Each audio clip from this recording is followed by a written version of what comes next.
Hello and welcome to another episode of Success to Significance. Guys, as you see, I am once again in my car. This time I am coming from an event. It was a blessed event. It was involving parents and children networking together so that they can have a wonderful school year. You know, it's so important for the parents to know each other, the children to know each other outside of the classroom, because this is when, if you need somebody to pick up your child, if you need somebody to carpool, this is how you know who is who. So I thought it was a great event. But aside from that, you saw the thumbnail and you saw the picture. Today I'm talking about raising boys. Now, someone had asked me a question about it, so I'm going to address it to the whole of everyone, because if one person had a question, maybe there are others out there that may have the same question.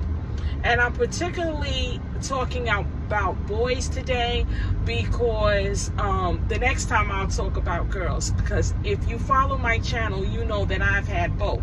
So I can just give you a couple of things that I would like to share about how I raise my boys. Now, they are well into their 30s now. They are grown men. I'm extremely proud of them. And I just want to say some things that I did as a mom, growing them up to be where they are today. One point I have is always having a pair of shoes for the boys. And you may say, you know, that sounds kind of basic. What do you mean having a pair of shoes? I'm not talking about footwear. I'm talking about leather, sole bottom shoes. It's very important every step of their life to have shoes. Let me tell you something, guys. I worked in the criminal justice system for over 20 years. And you know, I have never once seen somebody with hard bottom shoes get arrested. Think about it. I've never seen that happen. One time there was a guy that got a desk appearance ticket. He actually had on a whole suit, but that's a whole nother issue for another time. He had on hard bottom shoes, but it was technicality. So I want to be truthful and let you know, that did occur once in my career over 20 years. But basically speaking, you don't see perpetrators with hard bottom shoes. And that's because when you're dressed like that, you're about your business. From when my kids were younger, when I would take them to church, when they were in middle school, high school, they always had something where they had to be presentable and wear hard bottom shoes, to where now they're men. And when they have to go somewhere, we taught them, be prepared. If you have an interview, if you have something special that you have to attend, you don't have to run out and buy it. Always be ready so you don't have to get ready. So that was one thing that I did. Another thing, the snarky attitude. Now, I know a lot of people suffer with that at this point. When your kids get 13 to, I would say, 17, 18, and they think they know everything, but they don't have a pot to pee in or a window to throw it out. We know that, but for some reason, they think they got the world on their shoulders and they know everything. So you know how I dealt with that, guys? I made them get a job. Oh yes, all of my children were working at the age of 14. And if they weren't working for pay, because one time one of them tried to get slick, and the program that I normally get my kids in, they didn't have room, so they couldn't get the job that year. So they thought they were going to stay home and watch my husband and I go back and forth to work. Oh, no. What did I do? I went to the local nursing home. Oh yes, And I said, do you need some volunteers for the summer? Of course they did. So what did he do? He had to go work 3 times a week at the nursing home. Oh, he fought me tooth and nail, family.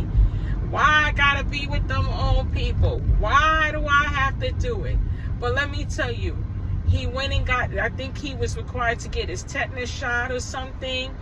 And he went and he absolutely loved it. And he made friends. And the older people there loved him. They loved that young energy. And not only that, he was able to learn from them. And he had made some of the senior men, he had made some friends. They would look forward for him to come and play chess with them, to talk to them. They like to tell their old war stories and things. And it was great. He left out of that program just a different type of young man. And I was so proud of him. But he did fight me on it. But the point was, you know, when your young man has a purpose, something to do, all of a sudden that snarky attitude seems to diminish. Because I know my kids were involved in extracurricular activities. However, that didn't really suck up all their time. And when they start getting in that age group, family, you got to keep them busy. Trust me, they won't die, they won't evaporate, they'll be just fine. So that's tip number 2. Let them get a little job, a little something to do that can keep them going. Another tip I have is always have positive role models around them. Obviously, they had their dad, they had their grandparents, they had uncles, they had other people in the family, other men that can be there, that can instruct them, that can guide them. And I allowed that to happen. I didn't say, oh no, this is my little special snowflake, you can't tell them anything. No, I knew that they needed that male voice. And even with little boys, you know, mom will say, oh, little T, go over there and do this, go over there and do that. And they take their time, or they don't do it correctly. All of a sudden, hey, Junior, get over there. Hey, it works every time, let me tell you. So those are the 3 tips that I have. I'm in my car, I'm driving, I'm trying to get from point A to point B. But I hope this helped you in raising your boys. We need those young boys to be men and to lead one day. So we want to give them the tools, the encouragement, and the information so that they can do just that. So I hope you guys have a great day. I hope you got something out of it. And we'll